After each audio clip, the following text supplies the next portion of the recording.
Pilou, tu ne le croiras jamais. Je viens de gagner un voyage à la radio. Waouh, super! Et on va où? Surprise!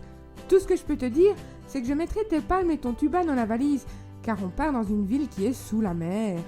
Et puis, je prends les lampes de poche aussi, pour faire des rondes de nuit sur les canaux. Allez, je file préparer les valises. Mais reviens, ne me laisse pas seul avec ton absence.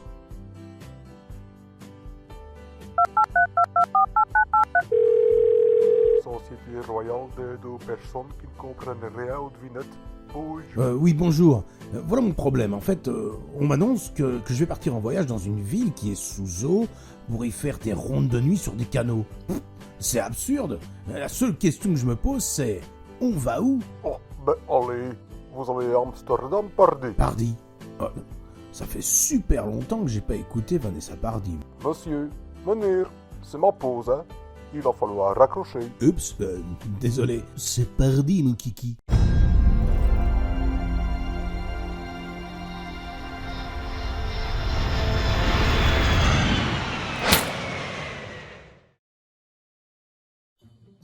Et pour vous prouver qu'Amsterdam se trouve bien en dessous du niveau de la mer, nous nous sommes rendus à Amstel Inn, car c'est dans l'hôtel de ville que vous trouverez l'indicateur de niveau de référence 0 de la mer, qui est aussi appelé le NAP, c'est le Normal Amsterdam Pale. Cet ensemble de tuyaux... Pilou, tu crois vraiment que je vais te dire cette réplique? C'est marrant quoi. Allez, vas-y. Allez, tu veux pas? Non, mais tu me prends pour qui, là? Tu penses vraiment que je vais dire des trucs aussi débiles, histoire afin que Monsieur Pilou fasse plus de vues? Tu n'as qu'à le dire toi-même si tu trouves cela drôle. Non, mais si moi je le lis, ça va paraître bizarre. Non, et puis je vais passer pour... Non, laisse tomber. Allez, c'est toi qui... Dis-le. Tout de suite. Dis-le. Moi, j'aime bien les gros tuyaux. Tout compte fait, on va la garder. C'était super rigolo. Ouais, bof. Ouais, non, mais je me sens sali, là, un peu. Je ferais mieux de reprendre depuis le début, en fait.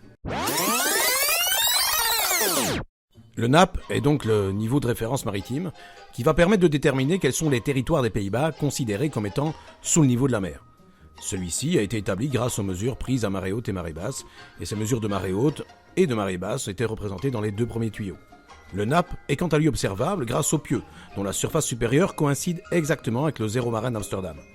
Le tuyau de droite représente quant à lui le niveau atteint par la mer lors des inondations survenues en 1953. Les fresques sur le mur permettent également de comprendre que toute la ville est construite sur des pilotis. Ces pilotis reposant eux-mêmes sur les couches de sable du sous-sol, couches situées à quelques 12 mètres de profondeur. La naissance d'Amsterdam et de l'entièreté des Pays-Bas repose entièrement sur une bataille gagnée contre les flots. D'ailleurs, un proverbe néerlandais dit d'ailleurs « Dieu a créé le monde et les Néerlandais, les Pays-Bas ». Mais avant de se balader dans les rues de la capitale hollandaise, voici quelques conseils à suivre. Voici surtout les choses à ne pas faire à Amsterdam. Sinon tu passes pour un de touriste, voire un ou un. En 1, ne vous arrêtez pas sur les pistes cyclables. Et pour vous faire comprendre pourquoi, voici quelques chiffres. 400, c'est le nombre de kilomètres de pistes cyclables à Amsterdam. 2 millions, c'est le nombre de kilomètres parcourus chaque jour sur ces pistes. 500 000, c'est le nombre de cyclistes arpentant Amsterdam quotidiennement. Et pour finir, 1 million, c'est le nombre de vélos disponibles pour 780 000 habitants. Et maintenant la question toute bête, vous arrêteriez-vous au plein milieu d'une autoroute pour consulter votre carte ou faire un selfie? Oh, alerte au Google! Alerte au Google, les enfants! Bien entendu non, sauf si vous êtes à la recherche d'un Darwin Awards. Alors là, le selfie est indispensable. La conclusion de tout ça, c'est simple. Faites attention en traversant les pistes cyclables et ne vous arrêtez surtout pas. Si vous êtes un adepte de la photo de votre grosse tête devant des monuments magnifiques ou des panoramas fabuleux, faites ce que vous voulez parce que là, on peut plus rien pour vous.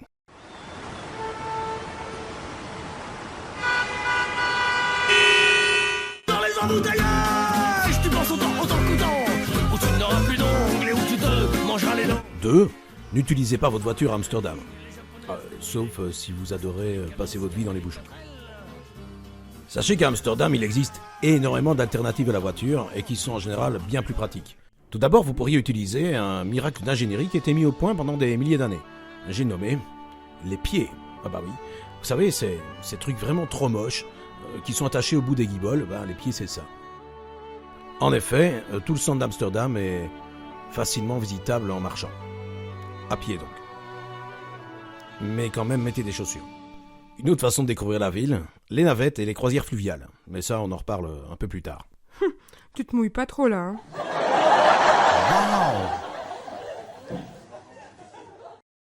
Vous pourriez aussi parcourir la ville à vélo. Il est très aisé de se procurer un vélo à Amsterdam, car il y a énormément d'agences de location. Cependant, il n'est pas très aisé de s'y déplacer. Il vous faudra faire preuve d'habileté et de réflexe, car c'est pas pour rien que le Damrak a été surnommé par les Amsterdamois la Kamikaze Strat. 3. Ne faites pas les files dans les musées. Ouais, soyez trop un rebelle, risquez à fond.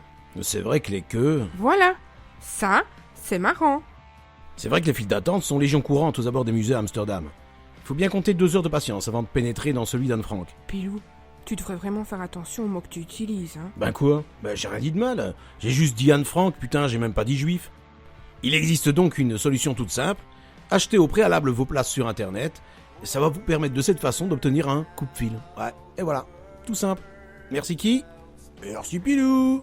Spoken, spoken. 4. Ne faites pas de photos dans le Red Light District. Et encore moins des photos des madames qui y travaillent. Ouais, vous éviterez ainsi tout problème et vous ne passerez pas pour un gros beauf. Voilà. Un mot à retenir, respect. Respect quoi, comme ça se prononce. Ouais, respect, gros. Oh non, voilà, arrête là, oh là là, c'est ridicule. 5. Les choses à ne pas faire à Amsterdam en relation avec les drogues. Il ne faut pas vous droguer. Si vous vous droguez, c'est mal. Il faut savoir que la législation sur le cannabis à Amsterdam est essentiellement basée sur une politique de tolérance. La possession et l'usage sont toujours illégaux, mais ils sont tolérés dans certaines circonstances. Exemple, pas plus de 5 grammes par personne et pas d'usage sur la voie publique. Donc, si vous voulez vous essayer au tourisme euphorisant, 1. Ne fumez pas en dehors des coffee shops. Au risque de passer pour un gros idiot qui joue les rebelles. 2. N'achetez rien aux dealers de rue. Non, les risques pour la santé étant vachement importants et la qualité des produits étant tout à fait différente de ceux trouvés dans les coffee shops. Et pour finir, n'oubliez pas que le respect et la tolérance ne riment pas du tout avec permissivité. Ok, bien comme je vous le disais, se droguer c'est mal. C'est mal de consommer de la drogue, alors ne vous droguez pas. Aucune drogue, voyez, parce que c'est mal. La drogue c'est mauvais, voyez. Si c'est votre première visite à Amsterdam, alors nous vous recommandons de vous rendre sur les quais situés juste en face de la gare afin d'embarquer dans un des nombreux bateaux rouges arborant le logo Open Up Off. Ouais, une fois n'est pas coutume, on va vous présenter là une attraction vachement touristique. Car, en plus de vous donner une première approche globale de la ville, cette croisière... on entend bien que je mets des guillemets pour croisière, hein. T'imagines même pas. Cette croisière, donc, vous permettra de rejoindre de nombreux arrêts situés à des points touristiques très stratégiques. Comme celui de la brasserie Heineken. On va aller picoler. D'un coût de 22 € par personne, la durée de validité de votre ticket s'étendant sur 24 heures, cela va vous permettre de traverser la ville de long en large, et ce, sans trop se fatiguer. Et ça fonctionne également si on veut traverser la ville de bas en haut. Lors de votre premier embarquement, vous recevrez en plus une carte de la ville ainsi que des écouteurs, vous permettant d'utiliser l'audio-guide du bateau.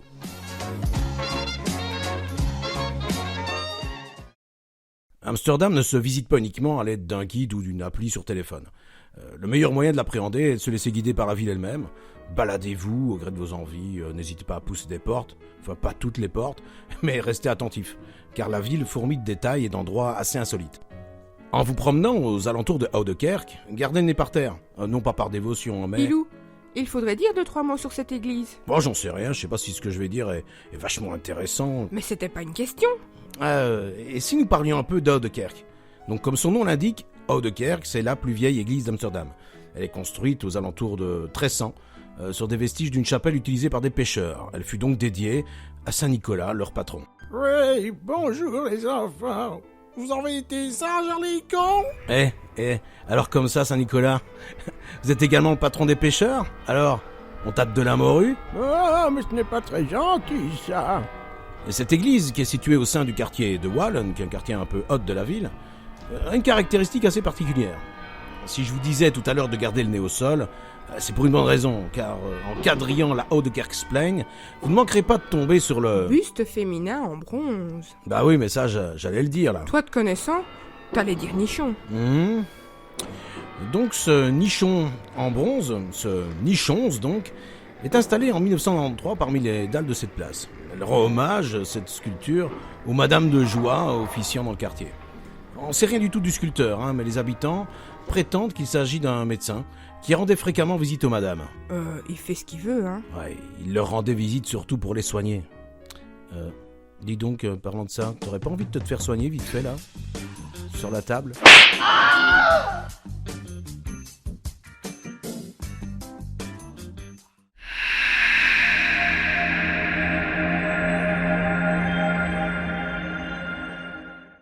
La mimolette, les dames, les goudas et le fromage de Hollande à trous ont déjà un tel succès auprès des Français, ces grands connaisseurs en fromage, que nous avons plutôt décidé de faire une publicité pour les moulins hollandais. Bonjour, nous sommes chez Dave, le plus français des Hollandais. Bonjour Dave. Bonjour. Excusez-nous de venir chez vous à l'improviste. Pardon. Viens. Et Swan, c'était qui? Ma copine. C'est elle qui m'a fait connaître les bons goûts de Godard sous un chêne. Swan, ta copine? Non, parce qu'on m'a dit t'aimes pas trop les dames. J'adore les dames. Ça, c'est quoi ça? Dave aime les dames. La Hollande, l'autre pays du fromage. Oufti, elles ne sont pas très récentes, ces publicités. Surtout celles avec Dave. Alors, tout d'abord, on dit pas Dave, on dit Dave. Et puis, même si ces messages télévisés à caractère informatif ne sont pas des plus nouveaux, leur sujet reste néanmoins d'actualité. En tout cas à Amsterdam.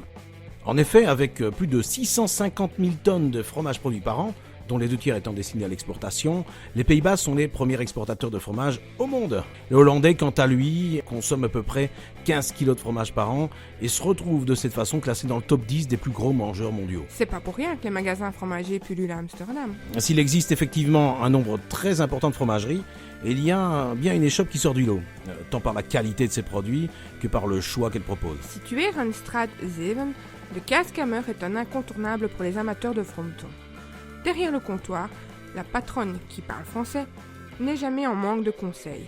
En plus, elle vous fait goûter bon nombre de ses produits, et ce, afin de confirmer vos choix. Ils ont également un site d'achat en ligne, puis une très grande variété de fromages. Le Gouda, le Frison, Kerkem, Bleu-Fort, Old Alkmaar, du Maasdam, de l'Edam, comme celui qui aime Dave dans la pub. Dave aime les dames. Dave aime les dames, je viens de comprendre. Heureusement que c'était pas une publicité pour ce produit-là.